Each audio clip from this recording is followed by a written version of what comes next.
తాకట్లో ఉన్న మీ బంగారాన్ని విడిపించి ఆ రోజు ఆన్లైన్ రేటుకి కొంటాం. Sharma gold company. నమస్కారం, వెల్కమ్ టు సుమన్ టీవీ. నేను గీతాంజలి. రీసెంట్గా ఒక వీడియో మనసును కదిలించిందండి. దేవుడా నువ్వు ఉన్నావయ్యా అనే మాట అందరి నోట వినిపించింది. ఎక్కడంటే పూరి జగన్నాథుడి సన్నిధిలో. ఒక తండ్రి అలా ఇంకా ఆఖరికి డాక్టర్లు చెప్పేశారు బాబు బతకడం కష్టం అన్న స్టేజ్లో ఆయన స్వామి దగ్గరికి తీసుకువెళ్ళడం, బాబు బయటపడ్డాం ఇప్పుడు కోలుకుంటున్నాడని చెప్పడం చాలా సంతోషం అనిపించింది. చాలా కొన్ని అరుదుగా ఇలాంటి సందర్భాలను మనం చూస్తూ ఉంటాం. దేవుడు ఎప్పుడు మనతో ఉంటాడు, కానీ ఇలాంటివి ఇంకాస్త భక్తి భావాన్ని, స్వామి పైన నమ్మకాన్ని మరింత పెంచుతాయి మనకి. మరి అసలు ఇలాంటి పరిస్థితిని ఎలా చూడాలో తెలుసుకుందాం. అంటే స్వామి మీద ఎంత నమ్మకం మనం పెట్టుకోవాలనేది కూడా మనం నేర్చుకోవాల్సిన అంశం ఇది. స్వామి ఉన్నాడని చెప్పడానికి ఇవన్నీ కూడా నిదర్శనాలే. తెలుసుకుందాం. వీటి గురించి విశ్లేషణ అందించేందుకు ప్రస్తుతం మనతో పాటు ఉన్నారు ప్రముఖ జ్యోతిష్యులు బ్రహ్మశ్రీ నందిబట్ల శ్రీహరి శర్మ గురువు గారు. వారికి గత 15 సంవత్సరాలుగా చూసుకుంటే ఎన్నో వేల మంది, సుమారుగా 30,000 మందికి పైగా జాతకం చూసినటువంటి అనుభవం వారిది. ఎంతోమంది జాతకం ద్వారా మార్పు పొందిన వాళ్ళు కూడా చాలామంది ఉన్నారు. ఇది కూడా గురువుగారి అనుగ్రహం, దైవానుగ్రహమే. తెలుసుకుందాం. మరి గురువుగారి విశ్లేషణ విందాం ఈ అంశంలో. గురుగారు నమస్తే అండి. వాగర్థావివ సంపృక్తౌ వాగర్థ ప్రతిపత్తయే జగతః పితరౌ వందే పార్వతీ పరమేశ్వరౌ. ఆదిత్యాయ చ సోమాయ మంగళాయ బుధాయ చ గురు శుక్ర శనిభ్యశ్చ రాహవే కేతవే నమః. శృంగేరి జగద్గురు పీఠాధిపతులకి, కంచి పీఠాధిపతులకి నమస్కారములు తెలియజేసుకుంటూ కార్యక్రమాన్ని ప్రారంభిద్దాం. గురుగారు, ఇవాళ అంశానికి సంబంధించి సందేహం కన్నా కూడా విశ్లేషణగానే మాట్లాడాలనిపించింది.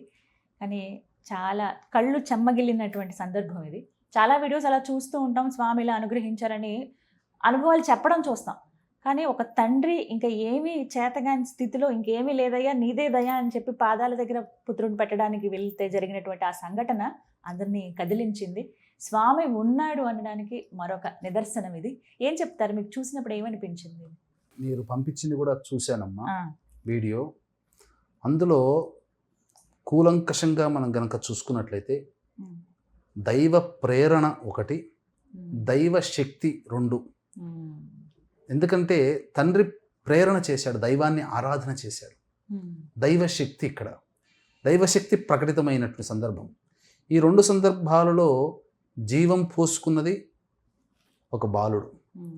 వీటన్నిటికంటే ప్రధానంగా మనం గమనించాల్సినటువంటి అంశం ఏంటంటే, వీక్షించేటువంటి సుమన్ టీవీ ప్రేక్షకులు కూడా జాగ్రత్తగా వినండి. దైవం యొక్క అనుగ్రహం అనేటువంటిది మానవుడిని ఎంతలా అభ్యున్నతమైనటువంటి స్థానంలోకి తీసుకువెళ్తుందో మనం తెలియచేయవచ్చు. ముందుగా బాలుడి విషయానికి వద్దామమ్మా. ఆ తండ్రి పట్టుకొచ్చినటువంటి సందర్భంగా ఆ బాలుడిని పట్టుకొచ్చినటువంటి పరిస్థితిని కనుక చూసినట్లయితే ఒక బెడ్షీట్లలో పట్టుకుని వచ్చాడు, హాస్పిటల్ నుంచి పట్టుకొచ్చాడు. ఇవన్నీ కూడా అంటే ఒక హాస్పిటల్ నుంచి బయటికి వచ్చినటువంటి సందర్భం. అంటే ఆ బాలుడికి హాస్పిటల్ వెళ్ళడానికి, అంటే హాస్పిటలైజ్డ్ అవ్వడానికి గల కారణం చూస్తే ఆ బాలుడి జాతకంలో బాలారిష్ట దోషము ఉన్నటువంటి స్థితిని సూచిస్తుంది. బాలారిష్ట దోషము ఉన్నటువంటి సందర్భంలో మాత్రమే ఇలాంటి తరచూ పిల్లలకి అనారోగ్య సమస్యలు వస్తాయి. ఇది ఒకటి. కాబట్టి ఇక్కడ బాలారిష్ట దోష నివారణ జరిపించుకుంటే తరచూ హాస్పిటల్కి వెళ్ళాల్సినటువంటి పరిస్థితి ఉండదు. ఇక్కడ ప్రేక్షకులు కూడా ఆ విషయాన్ని గమనించుకోవాలి. ఇక రెండవ విషయం కనుక వచ్చినట్లయితే, ఆ యొక్క ఏ వ్యక్తి అయినా కానీ, చిన్నపిల్లవాడు కనుక అనారోగ్య సమస్యలు కానీ ఇంకా ఏదైనా సమస్యలు ఎదుర్కొంటున్నారంటే తల్లిదండ్రులు చేసినటువంటి పాప పుణ్యాలే పిల్లలకి వస్తాయి. ఇక్కడ వాళ్ళ యొక్క కర్మ ప్రభావము పిల్లల్లో కూడా ఏర్పడుతుంది. కాబట్టి అందుకనే తల్లిదండ్రులు గర్భాధానం జరిగిన దారభ్యత, పిల్లలకి యుక్త వయసు వచ్చేంత వరకు కూడా దానాది కార్యక్రమాలు చేయాలి. పిల్లల యొక్క జీవితం బాగుపడుతుంది. వాళ్ళ కర్మఫలము పిల్లలు కూడా అనుభవించాల్సినటువంటి పరిస్థితి. ఇక్కడ తండ్రిని తల్లిని తప్పు పట్టాల్సింది కాదమ్మా. గత జన్మ కర్మదోష ప్రభావం కూడా దీని మీద ఉంటుంది. ఇక్కడ ముఖ్యంగా బాలారిష్ట దోషం అనేటువంటిది ఉండడం వల్ల ఈ విధంగా హాస్పిటలైజ్ అవ్వడం. అయితే కోమాలోకి వెళ్ళిపోయాడు, 2 నెలల పాటు ఉన్నాడు. దైవ ప్రేరణ చేత ఆ అబ్బాయి బ్రతికి బట్టగలిగాడు. అంటే ఆ వస్తున్న విధానం అంతా చూసినట్లయితే, మొట్టమొదలుగా ఆ పూరి జగన్నాథుని టెంపుల్లోకి ప్రవేశం చేయగానే మొట్టమొదటి సింహద్వారం దగ్గర పిల్లవాడిని అక్కడ పడుకోబెట్టి దైవం గురించి గట్టిగా అరుస్తున్నాడు తండ్రి. అంటే నీవే కాపాడు, నీవే కాపాడు, నీవే నాకు దిక్కు, నీవు తప్ప ఇంకా వేరే ఎవ్వరు లేరు అని, నిన్నే శరణాగతి అని చెప్పి తన మొత్తం సరెండర్ అయిపోయాడు తండ్రి. ఇక దేవుడే దిక్కు. ఎందుకంటే డాక్టర్లు కూడా చేయలేనటువంటి పని దైవం చేస్తుంది. డాక్టర్లే ఇక్కడ చేతులు ఎత్తేసేసారు, ఇంటికి తీసుకెళ్ళిపో 2 నెలలు అయిపోయిందని. అటువంటి సందర్భంలో ఆ యొక్క పిల్లవాడి యొక్క స్థితిని చూసినటువంటి పండితులు హక్కున చేర్చుకున్నారు తండ్రిని, ఆ పిల్లవాడిని చేర్చుకుని గర్భగుడిలో దాకా తీసుకుని వెళ్ళి ఆ స్వామి దగ్గర ఉన్నటువంటి జలతీర్థము ఆ పిల్లవాడిలో పోయడము, ఆ తర్వాత స్వామి సన్నిధానంలో ఉండగానే హారతి అన్నీ కూడా ఇవ్వడము. ఈ కారణం చేత ఆ దైవము, అక్కడ గర్భగుడిలో ఉన్నటువంటి దైవ శక్తి ఏదో కిరణాలు ఆ బాలులో ప్రవేశించి కోమాలో ఉన్న వ్యక్తి కూడాను చలించగలిగాడు, అంటే కదిలాడు. ఇక్కడ మనం అర్థం చేసుకోవాల్సింది ఏంటంటే, చాలామంది బ్రాహ్మణుల మీద తిట్టిపోస్తారు. ఆ అబ్బాయి యొక్క స్థితిని చూసినట్లయితే, తండ్రి స్థితిని చూస్తే చాలా పేదవాడుగా ఉన్నట్టుగా, మమ్మల్ని అందరినీ దూరం పెడతారు బ్రాహ్మణులు అని అంటారు కదా. మరి ఇదే విషయంలో దూరం పెట్టాలి కదా, కానీ ఎంతో ప్రేమతో దయతో ఆదరించి గర్భగుడిలోకి దాకా తీసుకుని వెళ్ళి ఆ బాలుడు బతకాలనే తపన ఆ బ్రాహ్మణుల్లో కూడా ఉండడం, అది గమనించాలమ్మా. బ్రాహ్మణుల మీద వ్యతిరేకత అనేటువంటిది ఈ సందర్భంలో చూసారా, బ్రాహ్మణులు ఎక్కడ కూడా వ్యతిరేకించరా, ఇది ఒకటి గమనించుకో. అందుకనే బ్రాహ్మణుల మీద వ్యతిరేకించకూడదు, అందరూ ఎవరో ఒక్కరు చేశారని అందరిని అనకూడదు. ఇక 2వ పాయింట్కి వచ్చేసేసరికి, దైవశక్తి ప్రకటితమైనటువంటిది ఎక్కడ? పూరి జగన్నాథ స్వామి దేవాలయంలో.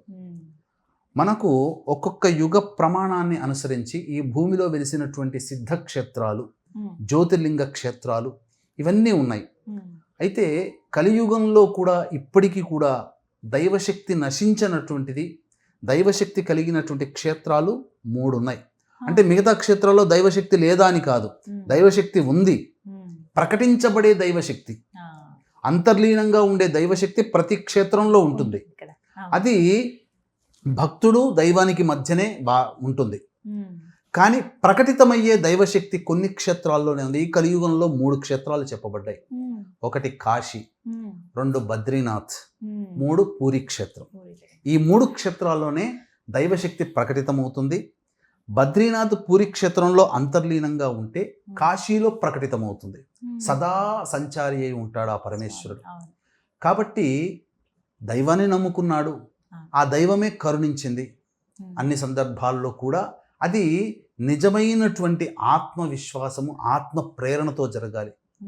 దేవుడికి నేను ఎన్ని పూజలు చేశాను, నాకు ఇంకా కరుణించలేదు అని కాదమ్మా. కాకపోతే ఆ పరిస్థితి కలగడానికి గల కారణం ఆ వ్యక్తి, అంటే ఆ పిల్లవాడు పుట్టడానికి ముందే జరిగినటువంటి గర్భాధాన సమయము నుంచి మొదలుకొని ఉంటుంది.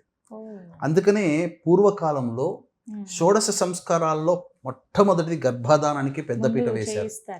ఈ గర్భాధాన సమయముని ఆధారపడే బీజము పడిన తరువాత ఉత్పన్నమయ్యేటువంటి శిశువుకి ఆధారం ఇది. కాబట్టి గర్భాధాన సమయానికి శుభలగ్నాలు గనక ఉండి, శుభగ్రహాల యొక్క స్థితి గనక ఉంటే పుట్టే పిల్లలు శుభమైనటువంటి స్థితిలో పుడతారు. అందుకనే ఇక్కడ ప్రధానంగా వీక్షించేటువంటి ప్రేక్షకులు కూడా గర్భాధాన దగ్గర నుంచి కూడా చూసుకోవాలి. ఇక 2వది, ఇక్కడ ఆ అబ్బాయి యొక్క కోమాలోకి వెళ్ళిన చలించగలిగే శక్తి కలిగినదంటే దైవానుగ్రహం ఉన్నటువంటిది.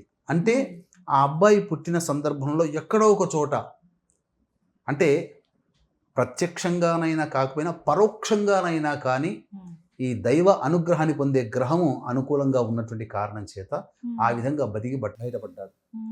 కాబట్టి ఇక్కడనైనా కానీ దైవ ప్రేరణ చేత ఎక్కువగా ఏ దేవుని నమ్ముకున్నాడో ఆ దేవతారాధన తరచూ ఎక్కువగా చేసుకుంటే ఆ బిడ్డ పూర్తిగా కోలుకుంటాడమ్మా. 2 నెలలు కోలుకోలేనటువంటి కోమాలు ఉన్నటువంటి వ్యక్తిని సాక్షాత్తు ఆ యొక్క పూరి జగన్నాథుని గర్భాలయంలోకి తీసుకుని వెళ్ళగానే అదృశ్య శక్తి, ఆ తీర్థానికి ఉన్నటువంటి శక్తి, మీకు ముఖ్యంగా ఎంత శక్తి లేకపోతే ఎప్పటికీ కూడా వ్యతిరేక దిశలో జెండా ఎగురుతుంది. పక్కనే సముద్రం ఉన్న సముద్రం శబ్దం ఎందుకు వినపడదు? అలాగే 21 కుండల్లో నైవేద్యం పెడితే పైనున్న కుండ మొట్టమొదలైనా కింద ఉన్న కుండ నైవేద్యం ఉడకాలి, పైనున్న కుండ ఉడుకుతూ ఉండి ఇక్కడ ఇంకా మీకు ఇంకొక విషయం చెప్పాలి అని అంటే, పూరి జగన్నాథ స్వామి దేవాలయంలో ఆ యొక్క భద్రపరిచినటువంటి ఏదైతే పదార్థం, దివ్యమైన పదార్థం ఉందో అది సాక్షాత్తు కృష్ణుని గుండె అని చెబుతారు.